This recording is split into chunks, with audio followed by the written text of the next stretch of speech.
সকল পর্যায়ের পেশাজীবী এবং অন্যান্য সংগঠনের সাংবাদিক ভাইয়েরা, মিডিয়া ভাইয়েরা সকলকে আমি আমার মহানগর বিএনপির পক্ষ থেকে এবং মঞ্জুর করি। রনি ভাই মহানগরের নেতা, ওনাদের কাছে আমার একটাই দাবি থাকবে যে আপনারা, আমরা যারা 17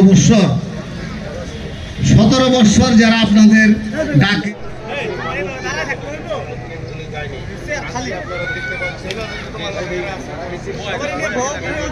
যে আমার মনে পড়ে না যে অধ্যাপক মান্নান সাহেব আমার বাবা, কিন্তু সে আমাকে কোনোদিন স্কুলে নিয়ে গেছেন, কারণ উনি সময় পান নাই। উনি রাতের 3টা-4টা পর্যন্ত মানুষের সাথে বাড়িতে রাজনৈতিক অনুষ্ঠান বা এগুলা পালন করে এসে সময় দিতেন, আবার সকালে হয়তো মন্ত্রণালয়ে চলে যেতেন বা হয়তো এলাকায় গাজীপুরে চলে আসতেন কোনো না কোনো কাজে, কোনো না কোনো কর্মসূচিতে। তো আমার সাথে সময় খুব কম উনি কাটিয়েছেন। তারপরও আমি বিশেষ করে যা তার শেষ জীবনে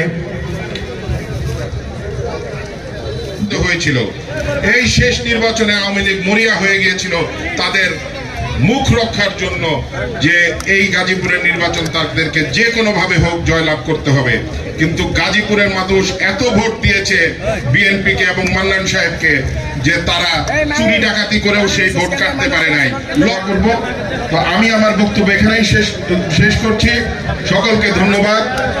তারেক রহমান জিন্দাবাদ, দেশনেত্রী বেগম খালেদা জিয়া জিন্দাবাদ, বাংলাদেশ জাতীয়তাবাদী দল জিন্দাবাদ, শহীদ জিয়া অমর হোক বাংলাদেশ।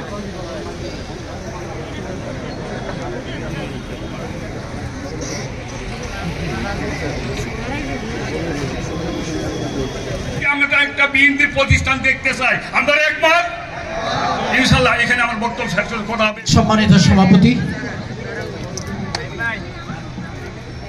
মঞ্চে উপবিষ্ট গাজীপুরের সিংহপুরুষ, এই যে মাটি ও মানুষের নেতা, এই পদাঙ্ক, এই খেতাব এবং উন্নয়নের রূপকার, এগুলো প্রয়োজন, এগুলো কাছে যেতে হলে মানুষের কাছে যেতে হবে। আপনাদের কাছে আমার অনুরোধ থাকবে, আপনারা সেই পথে আসুন, আমরা আপনাদের সাথে আছি।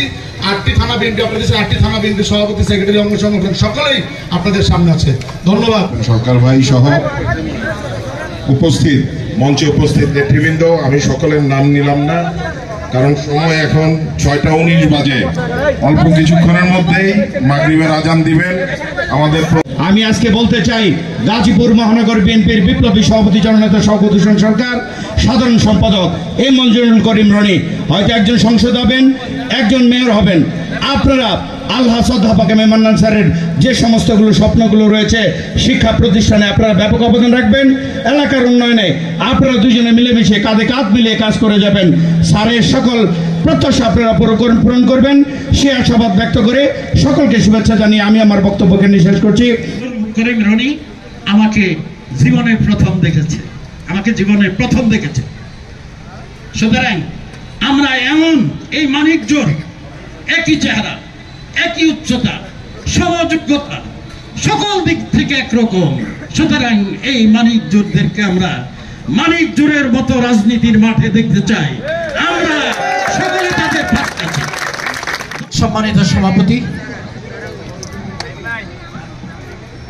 মঞ্চে উপবিষ্ট গাজীপুরের সিংহপুরুষ, আজকের অনুষ্ঠানের প্রধান অতিথি রনিকে, ঠিক গাজীপুর মহানগরকে আমরা একটা বিএনপির প্রতিষ্ঠান দেখতে চাই, আমরা একমত ইনশাআল্লাহ। এখানে আমার বক্তব্য শেষ করা হবে।